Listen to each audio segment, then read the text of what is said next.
أهلا بيكم في ابيسود جديد. زي ما اتعودنا كل ابيسود بنتعلم فيه حاجة جديدة. النهاردة هنتعلم ازاي نعمل عش العصفور. هنحتاج قماش، هنحتاج قلم حراري، وكمان هنحتاج فتلات مختلفة من الخيوط. الأولاني 12 فتلة، التاني 4 فتلات، والتالت فتلتين. الأول اللي هو ال 12 فتلة هيكون تكوين العش، الأربع فتلات الحشو والتثبيت بالفتلتين. الخيط اللي أنا مستعملاه عبارة عن دمج ما بين لونين، يعني عشان أكون الشكل أو اللون اللي انتوا شايفينه. هحتاج كمان لون أخضر عشان الفروع الصغيرة، ومقص أكيد. كمان عشان أعمل البيض أنا ما كانش عندي بيض صغير، وأكيد طبعا مش هلاقيه، فجبت زي طوب صغير لو انتوا بألوان الأكريليك لون أبيض عشان أكون الشكل اللي قدامكوا ده. كمان هحتاج شمع عشان ألزق بيه. هجيب القلم الحراري وهرسم بيه دائرة، والدائرة دي هتكون المساحة بتاع العش.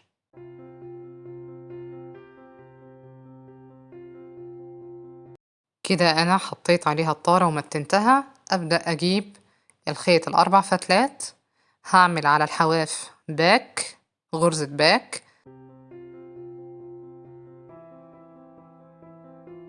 تطبيق الغرزة دي هو اختراعي، فأتمنى إن هي تكون سهلة وبسيطة.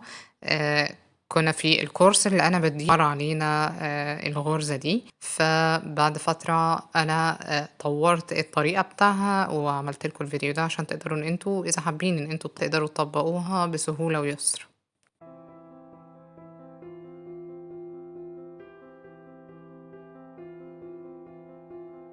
بعد ما خلصت غرزة الباك هعمل غرزة الحشو، وزي ما عملنا في غرزة الشعر كنا بنعمل الحشو بشكل عرضي أو طولي، في الغرزة بتاع عش العصفور هنعملها بشكل عرضي فقط، وهيبقى كله جنب بعضه، يعني كل الغرز هتبقى جنب بعضها بحيث ان مفيش اي فراغ يكون باين من القماش.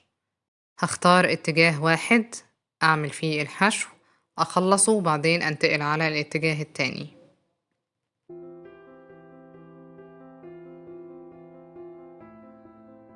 خلصنا الغرزة.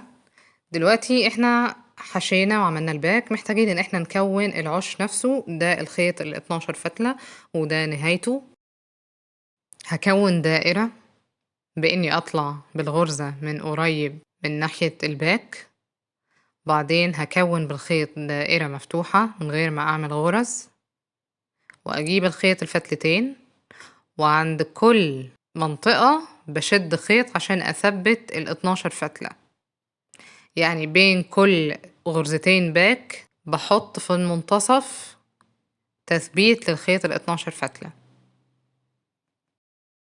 طبعا بتأكد ان التثبيت مش مشدود جامد على ال 12 فتلة علشان ال 12 ما يتقلصوش ويبقوا عاملين زي ما يكون خط رفيع.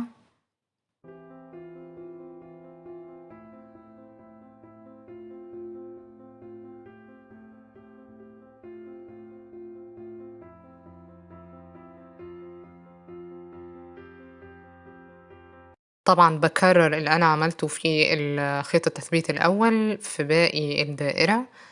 بين كل غرزتين باك بحط خيط تثبيت على ال 12 فتلة، وهكذا لغاية ما اخلص الدائرة كاملة.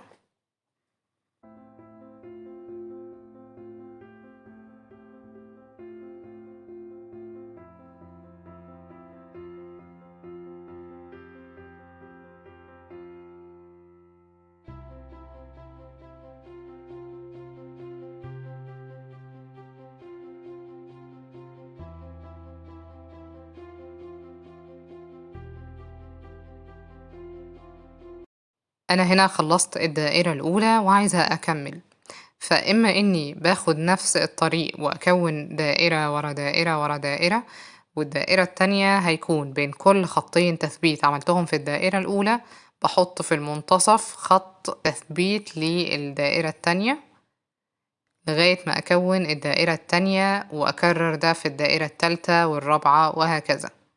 هنا أنا هوريكم من منطقة قريبة في المنتصف بين الخطين اللي أنا كونتهم في الدائرة الأولى هشد خيط تثبيت وأثبت الخيط في الدائرة التانية، ونفس نقطة الدخول هي نفس نقطة الخروج من الناحية التانية في القماش.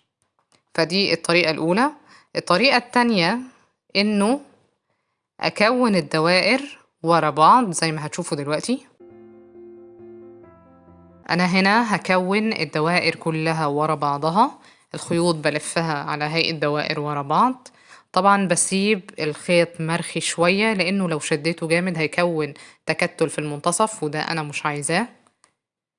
فالتكوين ده للعُش الجزء الخارجي منّه، وبعدين هاجيب خيط التثبيت وأشد الخيوط دي كلّها مرّة واحدة.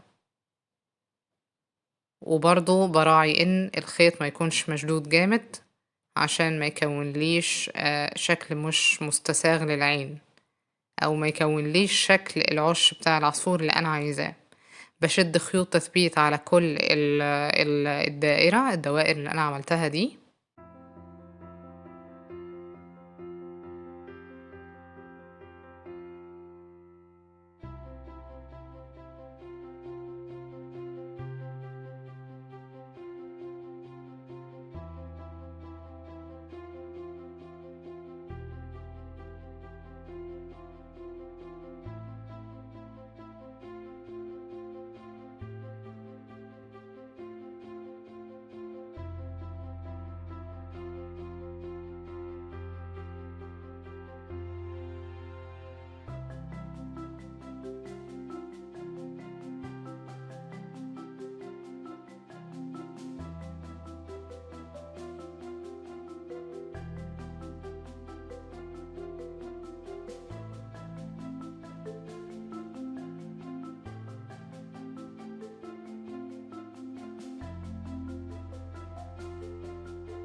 إذا حسينا إن الكمية لسه محتاجة شوية بنعيد لف دوائر تاني مع مراعاة إن ما شدش الخيط جامد.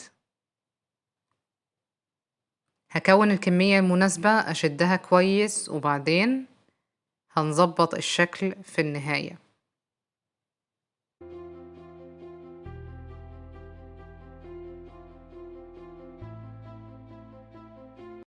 ده الشكل بتاعها بعد ما خلصناها. طبعا لو في أي حاجة مش مظبوطة من الخيوط بظبطها بإيدي، لو في حاجة مشدودة بحاول إني أرخيها، والخيط الزيادة ده بدخله من جوه من تحت الخيوط بتاع العش وبقفل عليها من الناحية التانية، وكده شكل العش خلصناه. طيب خلينا ننتقل على الخطوة التانية. الخطوة دي الخيط فيها 4 فتلات عشان أكوّن الغصون اللي طالعة من تحت العُش.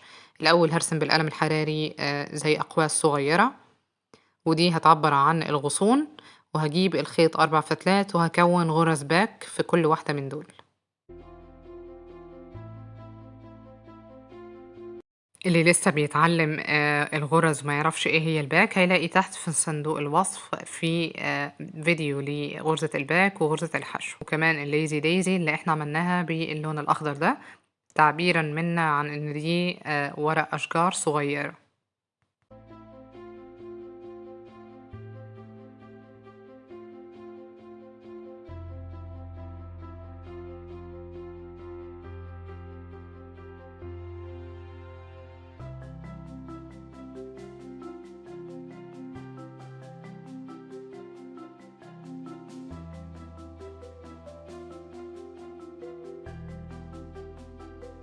هاكمّل الشكل كلّه بالشكل ده، كلّه هيكون lazy daisy. كده أنا خلّصت وباقي البيضات يكونوا في النُص. طبعًا ده الشكل بتاع العَش بتاع العصفور بارز. هنجيب البيضات الصغيّرين وهنلزقهم في المنتصف. طبعًا أنا هاستعمل شمع، في حد ممكن يستعمل أوهو، ممكن حد يستعمل B7000، كلّهم عادي إن إحنا نستعملهم. هاحاول إني أرتّب الأحجام عشان تتناسب مع بعضها، وكده أنا خلّصت. دي آخر حاجة في الepisode ده، أتمنى تكونوا استفدتوا، ونتقابل في episodes جديدة إن شاء الله.